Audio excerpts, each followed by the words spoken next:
It took some time, but everyone's finally getting along. Who would have thought? But our stay in the Mushroom Kingdom proved short-lived. When a new threat crashes the party, seems there's trouble brewing, of a kind that requires the skill set of an eclectic group of misfits, in the form of the villainous Cursor, who's after powerful Rabbid Luma hybrids known as Sparks.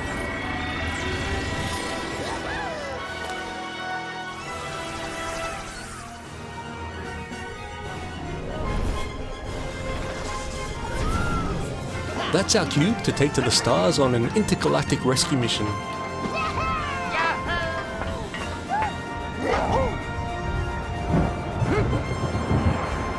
That's as fun as it is chaotic.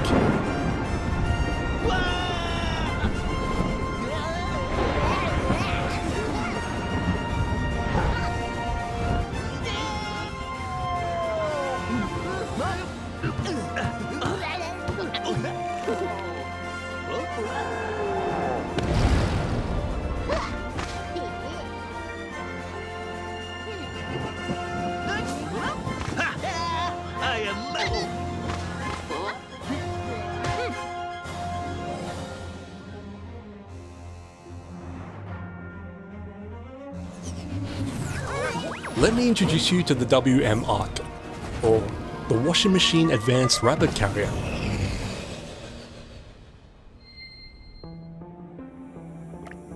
The ship serves as our base of operations and primary mode of transportation for planetary exploration. Cursor is conquering the galaxy using a corruptive energy called darkness. With briefings, a sentient computer, an ever-growing crew, it's basically Mass Effect. Everyone say Normandy. Normandy! Our mission takes us to 5 distinct worlds, with most themed around a season, each caught up in a predicament relating to Cursor's nefarious machinations.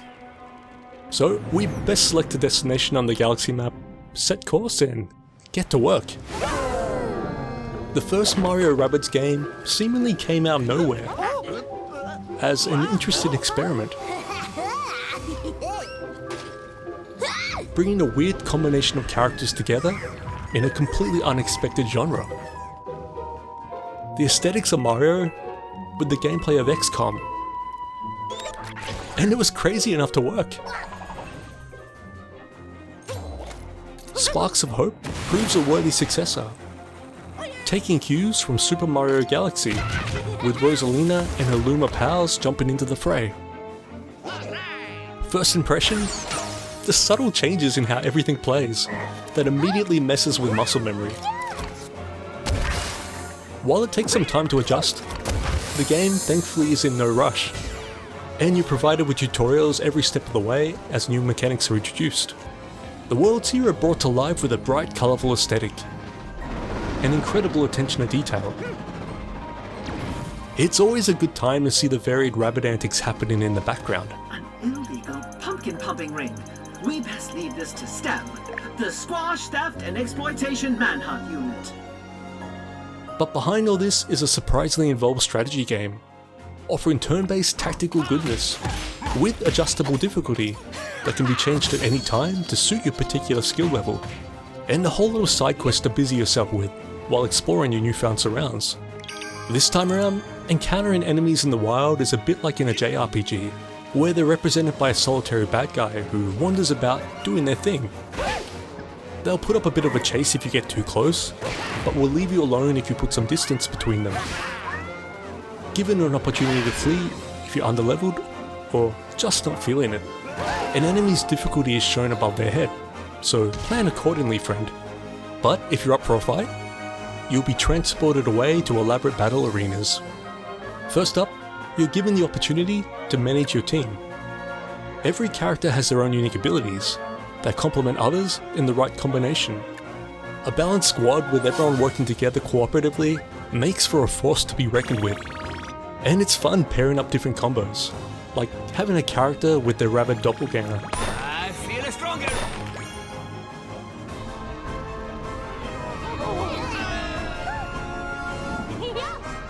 The Rabbids have a bizarre yet endearing obsession with cosplaying as the Mushroom Kingdom game.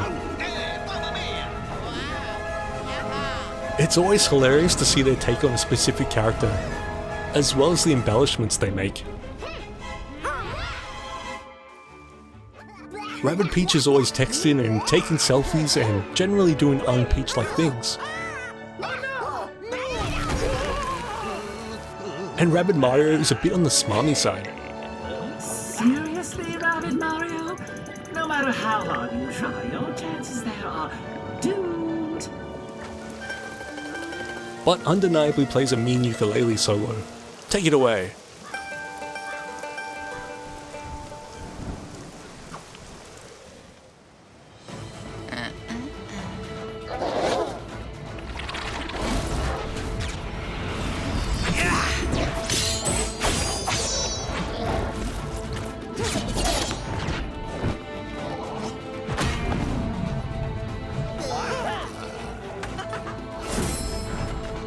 There's an original Rabbid character too, called Edge, who just might be the voice of reason.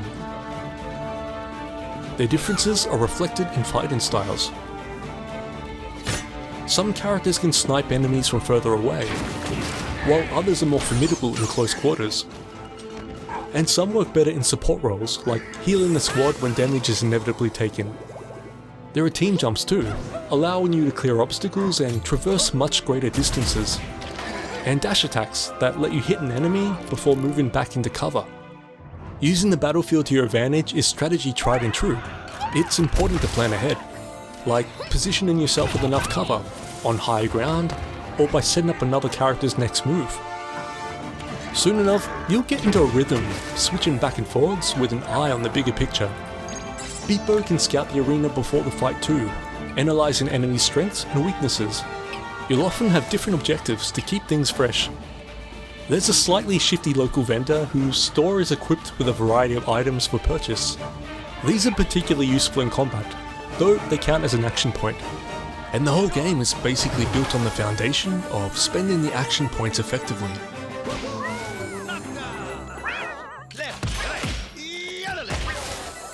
Buying and equipping weapons has been done away with here. There's no secondary weapons either.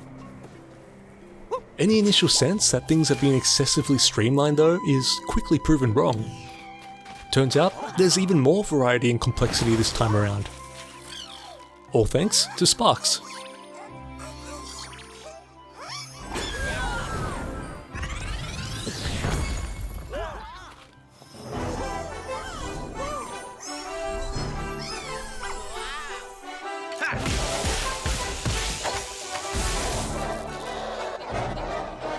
Sparks can be divided amongst the squad, providing an array of helpful buffs, like elemental damage. Fire, for example, makes an enemy move from cover, making them easier targets. Sparks are all kinds of useful, and even more so when you can eventually equip a second. And they're upgradable with the star bits you find scattered around your surrounds. Just like in RPG, you can level up your characters too by assigning points on a skill tree. Like I said, it's basically Mass Effect. Captain on deck! Has he always been like this? Shepard is saving the galaxy. You have to forgive a few eccentricities. With a good plan, it's entirely possible and always hilarious to take out all the enemies in one turn. The Peach Music Box Spark 1-2 punch is particularly good on this front.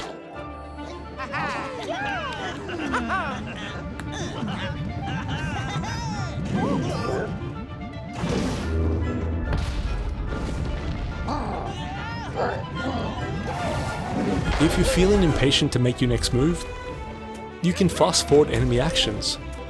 I was happy to take in all the ensuing chaos in real time for the most part, but towards the end of the game, I used it more and more, particularly when there were a lot of enemies.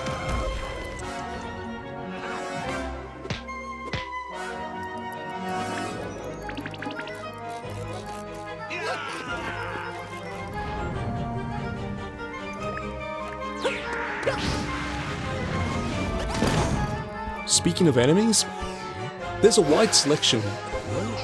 all with different abilities and ass-kicking menace. You are doomed! And sometimes they'll call in reinforcements. Boss fights generally have a unique hook that differentiates them from regular battles.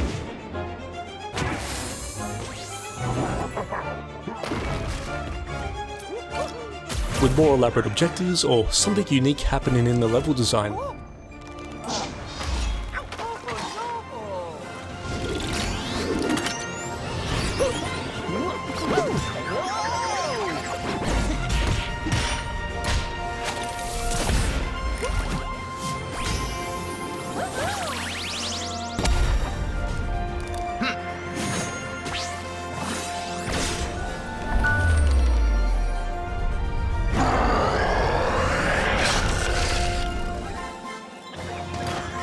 There was a time when the only turn-based games like this you could play was XCOM. And now there's so many different takes on the genre. And the Mario Rabbids series is genuinely up there with the best. Offering its own clever spin on established mechanics, all while bringing the laughs too. Serving looks. It's been real. Okay, that's enough. That was MoseyThrough. I'm Dan Clarke. Thanks for watching. And don't forget to mosey through to the like and subscribe buttons.